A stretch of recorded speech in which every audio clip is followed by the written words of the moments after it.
The Chennai shopping mall శ్రావణ సంబరం KG sale nakshi jewellery Mela flat 50% of.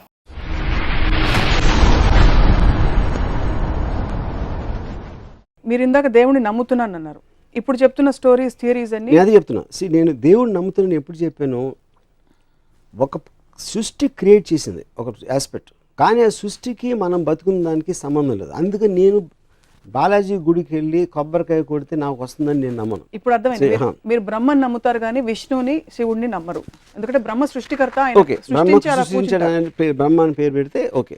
Yeah, విష్ణువుని శివుడిని నమ్మరు. అంటే ఒక ప్రిజర్వర్, ఒక డిస్ట్రాయర్ లాంటి ఒక రెండు మైథలాజికల్ క్యారెక్టర్స్. ఇప్పుడు అదే మీ మైథలాజికల్ క్యారెక్టర్స్ అనేది కరెక్ట్ వర్డ్. అది ఎలిమెంట్స్. ఇప్పుడు నాకు స్వామి అయ్యప్ప ఉంది. ఇప్పుడు విష్ణువు ఒక దేవత రూపంలో వెళ్ళి వాళ్ళు ఆ మర్దన చేస్తూ ఉంటే తనని చూసి మోజుపడి శివుడు had sex with that. That is Ayyappa story what I heard, you know. So అంతకన్నా రిడిక్యులస్ ఎలిమెంట్ అనేది దాన్ని చూసి, అంటే ఇప్పుడు మీరు ఏదైనా చూడండి దేవుళ్ళ స్టోరీస్, మీరు డీప్గా వెళ్తే మీరు అసలు ఆశ్చర్యం వేసేస్తుంది. అసలు అలాంటి అంటే వాళ్ళకి తెలుసా తెలియనా అది ఇగ్నోర్ చేస్తారా. ఇప్పుడు బాలాజీ స్టోరీ ఉంది. ఓకే, బాలాజీ వచ్చే ముందు ఇంకొక చిన్న ఎగ్జాంపుల్ చెప్తాను. నేను ఒక ట్విట్టర్లో ఒక ట్వీట్ పెట్టాను గణపతి టైంలో. పురాణాల గురించి మనం ఎలాగో మళ్ళీ మాట్లాడతాం. ఐ థింక్ ఇట్స్ ఇన్ దేవుడు కాన్సెప్ట్ వాట్ ఐఎమ్ టాకింగ్. అంటే నేను అనేది దేవుడు అంటే ఏంటి, మనం భగవంతుడిలా కొలిచి పూజలు చేసి తన మొలాన మనకు వచ్చేస్తున్నాయి అనే దాంట్లో వాళ్ళందరి డెఫినేషన్ ఉంటుంది. అవును, బ్రహ్మ అనేది ఒక కాన్సెప్ట్, కానీ బల్క్ ఆఫ్ ద పీపుల్ దేవుని పూజిస్తారు, వినాయకుడిని పూజిస్తారు, బాలాజీని పూజిస్తారు, అయ్యప్పని పూజిస్తారు. So I think they are in the same category.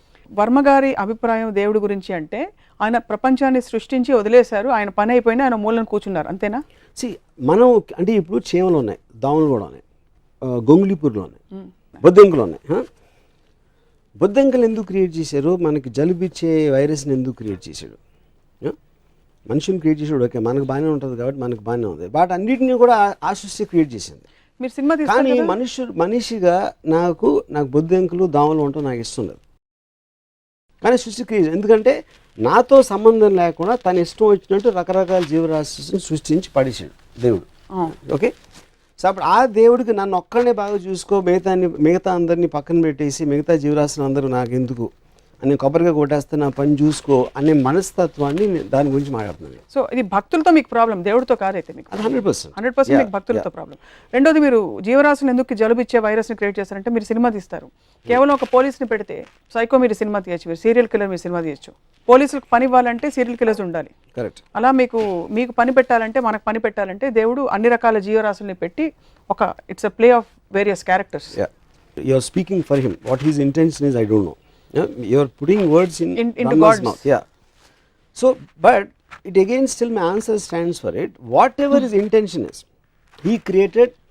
ఏది స్పెషల్గా చూడాల్సింది దాని అవసరం దానికి లేదు, అట్లీస్ట్ ఆ ఉద్దేశం లేదని చాలా క్లియర్గా తెలిసిపోతుంది. లేదంటారా? 100%. ఎందుకంటే ఇప్పుడు ఒక సునామీ వస్తుందండి, అది ఏమి విచక్షణ లేకుండా మొత్తం అన్ని రిలీజియన్ ఆడవాళ్ళని పిల్లల్ని అందరినీ చంపుకుండా పోయింది. 2006లో 2.5 lakh పీపుల్ చచ్చిపోయారు.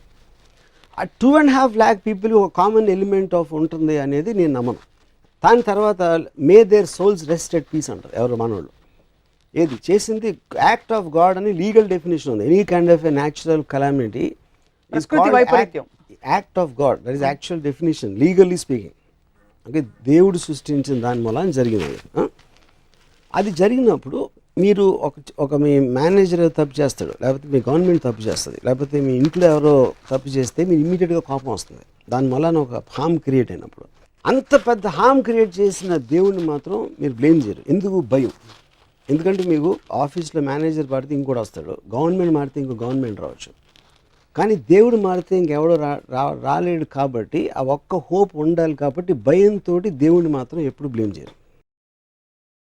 సో నేను మళ్ళీ నేను చెప్పేది ఏంటంటే, దేవుడు అనేది క్రియేటర్. మీరు బ్రహ్మ అనండి, దేవుడు అనండి, ఏదన్నానండి, that is not to be debatable. Because ఏదో ఒకటి క్రియేట్ చేసి ఉండాలి. వాట్ ఎవర్ దానికి షేప్ ఉందా, ఫామ్ ఉందా, whatever the scientific origin అనేది, all of them are coming under one definition. నమ్మే వాళ్ళ గురించి మాట్లాడుతాను. So that is what I'm saying. I don't believe in the devotees aspect. వాళ్ళకి ఏం అర్థం అవుతుంది దాని గురించి. భక్తులు దేవుడితో పెట్టుకునే ఈక్వేషన్ మీద మీకు చిరాకేస్తుంది. చిరాక్ is not the right word. I find it funny. You find I find it foolish. మీరు ఎలాంటి ఈక్వేషన్ పెట్టుకుంటారు దేవుడితో? ఎప్పుడైనా అసలు తలుచుకుంటారు దేవుడిని అదర్ దెన్? అబ్సల్యూట్గా, బికాజ్ ఐ స్ట్రాంగ్లీ నేను బిలీవ్ చేస్తాను దేవుడి స్కీమ్లో నేను లేను. మీరు లేరు. లేను దేవుడు నేను లేను కాదు, క్వశ్చన్ అది కాదు. Is too big. అంటే ఇట్ ఎలా ఉంటుందంటే, అది ఇప్పుడు ఇక్కడ చీమలు తిరుగుతూ ఉంటాయండి. ఆ చీమలు మ్యాక్సిమం నేను నడిచేటప్పుడు నాకు కనిపించకపోతే తొక్కి వెళ్ళిపోతాను, లేకపోతే చీపుతో ఊడ్చేస్తాను. దానికన్నా నాకు చీమలకి ఏం కనెక్షన్ లేదు.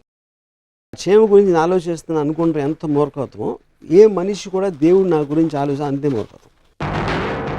You feel God doesn't think about you. No. But I asked you, do you think about God? No, I don't think about God for the same reason. Because I am not in the scheme of things of God. నన్ను హామ్ చేసే శక్తి దేనికున్నా అది నాకు God. నాకు for example, నేను ఒక ఆఫీస్లో పనిచేస్తాను. నా మేనేజర్ నా జీతం పెంచేంత ఇది ఉంటే నా మేనేజర్ నాకు దేవుడు. రేపు పొద్దున్న ఎవరో నన్ను హామ్ చేస్తే, whoever is more powerful than me, they are gods. In that particular situation. In that particular situation, context లో. మరి పర్లేదు, దేవుడు మీకు చాలా యాక్చువల్లీ గొప్ప ఫిలాసఫీ. ఎందుకంటే దేవుడు మనిషి రూపంలో వచ్చి అనేక విధాలు హెల్ప్ చేస్తాడని కూడా అంటారు. సో రేపు గబుక్కుమని మీరు ఎక్కడైనా వరదల్లో చిక్కుకుపోతే మీకు ఎవరైనా బోట్ పంపిస్తే బోట్ నడిపేవాడు దేవుడు మీకు. మరి అలా చేసినోడు చాలా మంది ముంచి చంపేస్తాడు. దాని సంగతి ఏంటి? అది వాళ్ళు చూసుకుంటారు కదా. చూసుకుంటూ క్వశ్చన్ కాదు. ఇప్పుడు ఆ బిలీఫ్ తోటే మమ్మల్ని చేస్తాడన్న బిలీఫ్ తోటే అందరూ చేస్తారు. నేను అలాంటి దాంట్లో నేను టైం వేస్ట్ చేయను. నా కెపాసిటీలో నేను చేయగలిగితే చేస్తాను, కానీ ఎవడో వచ్చి ఏదో చేస్తాడు అనేది నేను నమ్మను. అది నేను చెప్పేది. చాలామంది చాలా బలమైన వారి అనుభవాలని పబ్లిక్గా చాలాసార్లు చెప్పారు, పుస్తకాలు రాశారు. దట్ నాకు దేవుడు కనిపించాడు, నేను ఇలా కోరుకుంటే ఇలా అయింది నాకు, లేకపోతే నేను ఇలాగా 7 వారాలు ఉపవాసం ఉన్న తర్వాత దేవుడు నాకు ఇలా మార్పు వచ్చిందని. వాటన్నిటిని ఎలా ఎక్స్ప్లెయిన్? ఇప్పుడు మా కజిన్ ఒకడు నాకు చెప్పాడు, రాము అంతకుముందు నేను నమ్మేవాడిని కాదు. ఒకరోజు నేను సముద్రంలో ఈత కొడతా ఉంటే ఆల్మోస్ట్ చచ్చిపోయాడిని. లోపల కరెంట్ లాక్కి వెళ్ళిపోతుంది. మళ్ళీ సడన్గా ఏదో మిరేకిల్ జరిగి నేను బయటకు వచ్చేసాను. అప్పటి నుంచి భక్తుడిని అయిపోయాను అన్నాడు. అప్పుడు నేను ఆడితే ఏమన్నానంటే, అప్పుడు వాళ్ళు నోటి దగ్గర కూడి చెడగొట్టినందుకు చేపలని నాస్తికులు అయిపోవచ్చా అన్న.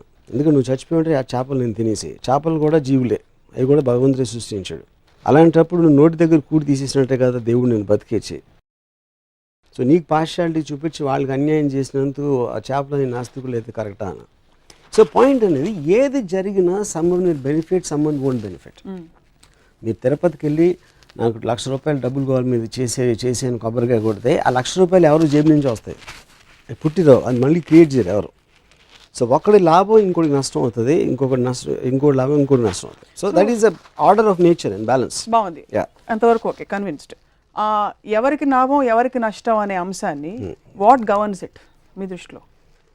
ఆర్డర్ అనే నష్టం అనేది మనం సెల్ఫ్ క్రియేటెడ్ దాంట్లో చేసాం. మనుషులు ఒక పర్టికులర్ టైంలో యానిమల్స్, దాని నుంచి ఒక ఫేజ్లో ఒక సోషల్ ఆంప్లెక్స్, చీమల నుంచి మనం complex and more advance form అవ్వచ్చు. ఒక సోషల్ ఆస్పెక్ట్లో రూల్స్ రెగ్యులేషన్స్ పెట్టుకుని సోషల్ వాల్యూస్, రిలీజన్ ఇలాంటి ఆస్పెక్ట్స్ తోటి మనం నిర్ణయిస్తాం మంచి చెడు, కష్టం నష్టం అనే అదే complexity of society. That is not directly related to God. ఎందుకంటే జంతు జాతిలో బలంతో చంపుతాయి, దానికన్నా కాంప్లెక్స్ ఉండదు. కానీ ఇక్కడ మనకి వేరియస్ లాస్, కానీ లాస్ అంటే లీగల్ అంటలేదు, మనకు స్టిపులేషన్స్ ఉంటాయి, మనకు ఉన్న సోషల్ ప్రోగ్రామింగ్ ఉంటుంది. వాటన్నిటి మూలాల నుంచి మన ఆ ఆస్పెక్ట్ వస్తుంది. కానీ that is not directly related. ఆ సొసైటీ మనం ఫామ్ చేసాం కాబట్టి ఇప్పుడు ఇంత అడ్వాన్స్ అయ్యాం. But I don't think that is related to God. It's not related to God at all. అంటే నేను మళ్ళీ అంటే అదే, ఇప్పుడు యానిమల్స్లో ప్యాక్ యానిమల్స్ ఉంటాయి. ఒక యానిమల్ ఏమో దానం చదివి నడుస్తుంది, లోన్ యానిమల్స్. చీమలకు ఒక సొసైటీ ఉంటుంది, అలాగే తేనెటీగలకు ఉండొచ్చు, అలాగే మనుషులకు ఉండొచ్చు. రిలేటివ్గా మనుషులు చాలా అడ్వాన్స్ ఫామ్. కానీ అలాంటి ఎగ్జాంపుల్స్ అనేవి చాలా ఉన్నాయి, సోషల్ ఫార్మేషన్స్ ఆఫ్ క్రీచర్స్. ఆ ఆస్పెక్ట్లు చెప్తున్నాను. మళ్ళీ ఐల్ గో బ్యాక్. నాకు ఇంకా అర్థం కాలేదు ఒకటి, ఎవరికి న్యాయం జరగాలి ఎవరికి జరగకూడదు అనేది డిసైడ్ చేసేది న్యాయం అన్యాయం అనేది. దాని గురించి నేను చెప్పేది న్యాయం అన్యాయం అనేది. నేను ఎక్కడో కొట్టుకుపోతున్నాను, నేను చచ్చిపోతే చేపలకు తిండి అవుతుంది. ఇప్పుడు పులి జింక వెనకాల పరిగెడుతుంది, జింకను పట్టుకోగలిగితే తినేస్తుంది. అక్కడ అది ఉట్టి కేవలం కాదు, అది ఉట్టి కేవలం తన బలం. బలవంతుడు బలహీనుని చంపుతాడు అనేది natural order and Darwin's philosophy. The strong against the week, that's the whole point. ఎందుకు అలా చూస్తే మరి చాలా కెలామిటీస్ లో మనుషులు కూడా పోతున్నారు కదా. అప్పుడు కెలామిటీ అనేది బలం, కెలామిటీ అనేది టైగరు, మనుషులు అనేది జింకలు కెలామిటీలో. సో ఇక్కడ coming back to this, so బలవంతుడు బలహీనుని చంపుతాడు అనేది నేచర్స్ లా. దాన్ని సోషల్గా మనం రివర్స్ చేసి రూల్స్ రెగ్యులేషన్స్ పెట్టుకున్నాం. దాన్ని గవర్న్ చేయడానికి వి క్రియేటెడ్ ఎ గాడ్. ఆ దేవుడిని క్రియేట్ చేసి దేవుడు ఇలా చేస్తే శిక్షిస్తాడు. ఇప్పుడు ఎందుకంటే మనుషులు శిక్షించట్లేదు, ఐ మీన్ తప్పులు చేసిన మనుషులు, పాపాలు చేసిన మనుషులు కూడా మనకన్నా బెటర్గా ఉన్నారు అని మనం చూస్తూ ఉంటాం ఎప్పుడు. అవును. అప్పుడు ఏమంటారు, వాళ్ళు ఏమి చేయలేరు కాబట్టి పైకి వెళ్ళాక దేవుడు శిక్షిస్తాడు. నువ్వు మంచి చేస్తే స్వర్గానికి వెళ్తావు, తప్పు చేస్తే నరకానికి వెళ్తావు అనేది కాన్సెప్ట్. సో ఈ గ్రూప్ కెలామిటీస్ లో ఇది వర్తిస్తుంది మీరు చెప్పింది. నేచర్స్ ఫ్యూరీ ఆర్ లేకపోతే ప్రకృతి It వైపరీత్యం, is దేవుడి శాపం is bigger than this 200,000 people. ఇది of course anything more powerful. It's not about nature's calamity. Correct. ఒకే కెలామిటీలో కొంతమంది పోతారు, కొంతమంది బతుకుతారు. అవును.